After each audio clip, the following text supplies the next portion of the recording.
In the eerie glow of Halloween, where ghouls and spirits are said to roam freely, a peculiar tale unfolded in the quaint neighborhood of Autumn Hollow, northwest London. Having recently relocated to a cozy apartment in the area, I was still navigating through the unfamiliar streets and adjusting to the local transit system. My employers were well aware of my struggles with the notoriously unreliable Northwest trains, which often resulted in my tardy arrivals at work. In an attempt to mitigate this, I had invested in a bicycle, though the unpredictable London weather and my own occasional laziness often led me back to the unreliable embrace of the train system. One evening, after being stranded at Baker's Station with no direct route back to Autumn Hollow, I found myself boarding a bus to Willow Park, followed by a 3-mile walk home. Despite the inconvenience, the walk was often pleasant, offering occasional scenic views, even if they were of the less than stellar neighboring towns. Autumn Hollow was a notably affluent area, with driveways adorned with sports cars and luxury SUVs. My walks were typically uneventful, occasionally encountering an older couple returning from a late-night soiree or an individual walking their dog. The neighborhood was serene, with residents typically turning in early. However, that particular Halloween night took an unexpected turn. Disembarking the bus at the local monument, I strolled through the village center and onto the pathway known as the Ridge Trail. My phone, having surrendered to a depleted battery between Wandsworth and Southfields, left me to complete the journey without the company of music. I often entertained myself by observing the houses I passed, imagining the lives of the inhabitants based on the vehicles and toys that adorned their yards. Midway through my journey, I paused for a cigarette. As I searched for my lighter, I noticed another presence on the street, a young lady, seemingly intoxicated or perhaps exhausted. Lighting my cigarette, I hesitated, assessing whether she could safely make it home or if she might need assistance. Tears streamed down her face, and as I approached, I noticed her Halloween costume, a schoolgirl outfit. Her age appeared to be mid-teens, and her pallor was ghostly white, her makeup impeccably done, suggesting either professional assistance or a significant investment of time. I speculated that perhaps she had fled a party, upset and possibly inebriated, after being teased about her costume. However, my unease grew as she fixed her gaze intently on me, violating the unspoken Londoner rule of avoiding eye contact with strangers. Her demeanor suggested she might be under the influence of something more potent than alcohol, prompting me to maintain a cautious distance as I spoke to her. "Are you all right? You seem distressed. Is everything okay?" She offered no response, maintaining her piercing stare. "Have you been drinking, or perhaps something else?" I probed gently, recognizing the potential influence of hallucinogens. Still, she remained silent. "Do you need a taxi? Can you recall where you live?" Suddenly, she erupted into heart-wrenching sobs, a despair so palpable that I involuntarily flinched. Her emotional state teetered on the brink of hysteria, and all I could muster was a soft, "Why are you crying?" Somehow, she managed to regain a semblance of composure, lifting her tear-streaked face to mine, whispering, "Because you're going to die." Having encountered death firsthand on multiple occasions, I had come to terms with my own mortality at an early age. I wondered if, like many, she had recently experienced a close loss and was grappling with the dark, existential realizations that often accompany death. I wanted to reassure her, to explain that death was an inevitable aspect of life. All I managed was a resigned, "I know." Her reaction was unexpected, a mix of surprise and anger. "You are going to die, and he is going to kill you!" she exclaimed. Alarm bells rang in my head, and I decided that attempting to calm her amidst her drug-induced paranoia was no longer my responsibility. I offered a simple, "Good luck," before turning and continuing on my way. A quick glance back revealed her still standing there, head bowed, sobbing once more. I hastened my pace, soon losing sight of her around a bend. My nerves were frayed, and I attempted to soothe them with music, only to be reminded of my phone's lifeless state. Still 2 miles from home, I pressed on, determined to reach safety within 20 minutes. However, mere minutes later, a man's voice, laden with venomous rage, pierced the night. "I am coming for you," he screamed.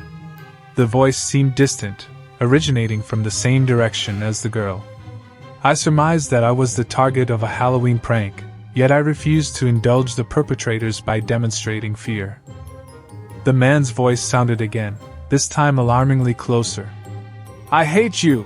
he roared. Despite its proximity, I saw no one, and I was walking briskly enough that anyone following would need to run to keep pace. Yet I heard no footsteps. Concluding that multiple pranksters were involved, I abruptly turned down Elm Street at the Swan pub, hoping to disappoint them by deviating from their planned scare route. I had barely passed the second house when the voice bellowed again. "You are going to die!" This time, it emanated from the entrance to the street, a mere 30 yards away. Perhaps a final attempt to frighten me before I vanished into the darker side streets. The dimly lit streets prompted me to abandon any remaining dignity and break into a jog. Although I suspected it was all in jest, the sheer malevolence in the voice unnerved me, suggesting a potential genuine threat. I didn't want to encounter the individual capable of channeling such intense, malignant emotions, even in jest. As I rounded the curve where Elm Street became King Avenue, the voice screamed again. "I will kill you!" It seemed to originate directly to my right, as if the person was concealed behind a fence or within a house. I had walked directly into their trap. Fear overcame me, and I sprinted downhill.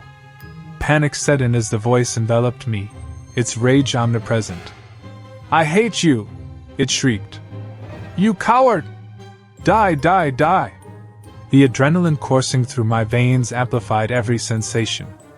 I felt simultaneously victimized and enraged, even wondering if I was the one screaming. The hatred was palpable. "Time to die, coward!" it screamed. "I hate you!" In a moment of defiance, I decided to stop, light a cigarette, and confront whatever or whoever was tormenting me. I halted abruptly, spinning around just as a car zoomed past, mere inches from where I would have been had I not stopped. The rush of air tousled my hair as it sped by. In my blind panic, I had veered off the sidewalk and into the road, narrowly avoiding a potentially fatal collision. Peering back up the road, I was met with darkness and silence. Whoever, or whatever, had been there was now gone. I lit my cigarette, taking a moment to steady my nerves. Smoking, it seemed, had saved my life that night. I proceeded home without further incident. But as I stood there, attempting to regain composure amidst the residual adrenaline and panic, I thought I heard a faint whisper, perhaps a figment of my imagination, a soft girl's voice gently murmuring, "Not such a coward after all." The chilling wind of Halloween whispered through the cracks of our old family house, where memories of my late grandmother lingered like a haunting melody. The tales of her spectral presence, once shared in hushed tones by my father and grandfather, were about to become a terrifying reality for my 13-year-old self. The couch, where Grandma peacefully transitioned to the other side, was our bed for the night, my father and I. The same couch that had cradled her into eternal sleep. Grandfather, seeking an evening of poker at a neighbor's house, left us alone, enveloped by the eerie silence of the dwelling. My father, unbothered, drifted into sleep quickly, while I lay there, eyes wide, scanning the shadows cast by the flickering candlelight. The distant echo of laughter and chatter from the neighbor's house was a stark contrast to our somber, silent abode. Suddenly, a slow, deliberate creak emanated from the back bedroom, shattering the silence. My heart pounded in my chest as the shuffling of feet approached, each step a ghostly whisper in the dark. The familiar creak near the bathroom doorway sent shivers down my spine, followed by the soft, unsettling sound of the refrigerator door and the gentle clink of glass bottles. Curiosity, mingled with a naive bravery, propelled me towards the kitchen, expecting to see my grandfather. But the room was starkly empty, the chilling glow of the open fridge illuminating the vacant space. Panic gripped me as I recalled the ghostly tales, and I sprinted back, leaping over my father into the seemingly safe confines of my bed. Sleep somehow found me. But it was a restless slumber, punctuated by a suffocating, paralyzing fear that jolted me awake. My body was immobile, my breath shallow and rapid. A shadow, cast upon my blanket, formed the silhouette of a woman, her beehive hairdo unmistakably Grandma's signature style. The heavy, labored breathing that filled the room was not my own. Summoning every ounce of courage, I managed to pull the blanket from my face, only to be met with an abrupt silence and emptiness. The shadow, the breathing, all vanished as if they were never there. My father remained undisturbed, his peaceful slumber a stark contrast to my night of terror. Yet, the horror was relentless. The shadow returned, again and again, each visitation a repetition of paralyzing fear, heavy breathing, and then, nothing. This macabre cycle, a torturous game played by an entity unseen, persisted throughout the endless night. Morning light brought no comfort, only the stark realization of the night's events. My tale, spilled forth in a torrent of words to my father, was met not with skepticism, but a knowing, almost welcoming smile. "That was Grandma!"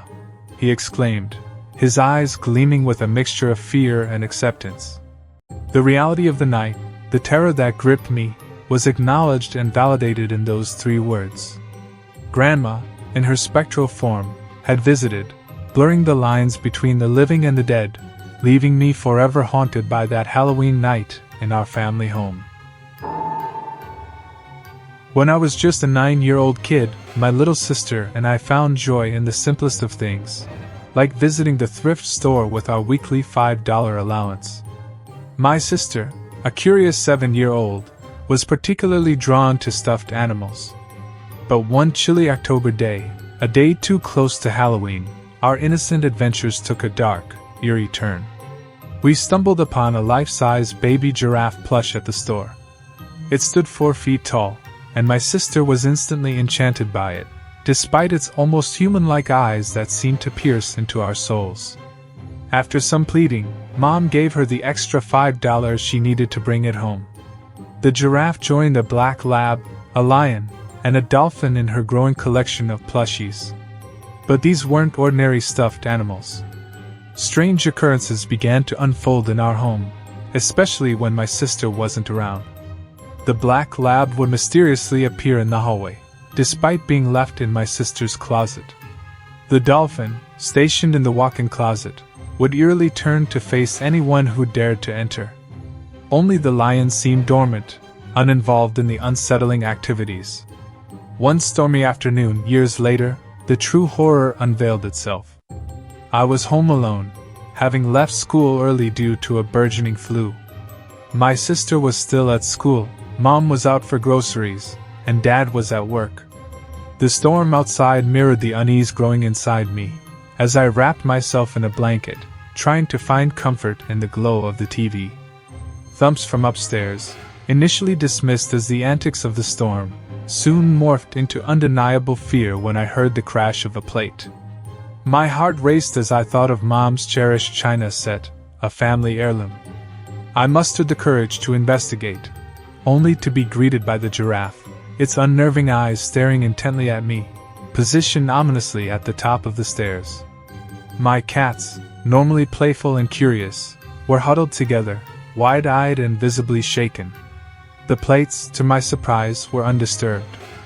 A sigh of relief barely escaped my lips when a violent bang echoed through the house. The closet door flung open with such force that it left an indelible mark on the wall. I stumbled down the stairs, heart pounding in my chest, and sought refuge under my blanket, dialing Mom's number with trembling fingers. The agonizing wait for her return was punctuated by haunting groans and relentless pounding from above. When Mom finally arrived, her disbelief at my story turned into silent terror as she locked eyes with the giraffe, now inexplicably seated on the living room couch. We sold the plushies soon after, eager to rid ourselves of the malevolent energy they harbored. Years later, A shiver still crawls down my spine when I think of those plushies. A quick internet search revealed that they were creations of Melissa and Doug. But the eyes, those were not original. Someone had replaced them with something far more sinister, turning innocent toys into vessels of horror. And so, every Halloween, as children revel in the playful scares of the season, I'm reminded of the genuine terror that once resided in our home, in the form of seemingly innocent, lifeless plushies. In the eerie spirit of Halloween, a time when the veil between worlds is said to be thin, a peculiar tale unfolds for a couple, Emily and Jake, in a seemingly ordinary house, which they rented together, living in solitude. Emily and Jake found themselves enveloped in a peculiar incident that occurred one late morning, around 10:30 or 11 a.m. Emily, having been awake for a short while, and Jake, who was just stirring from sleep, lay in bed, softly discussing whether to rise or indulge in a bit more rest, especially since Jake had the first part of the day off work. Positioned on his back, Jake gazed upwards, while Emily, on her right side, faced him, gently placing her hand on his chest as they conversed.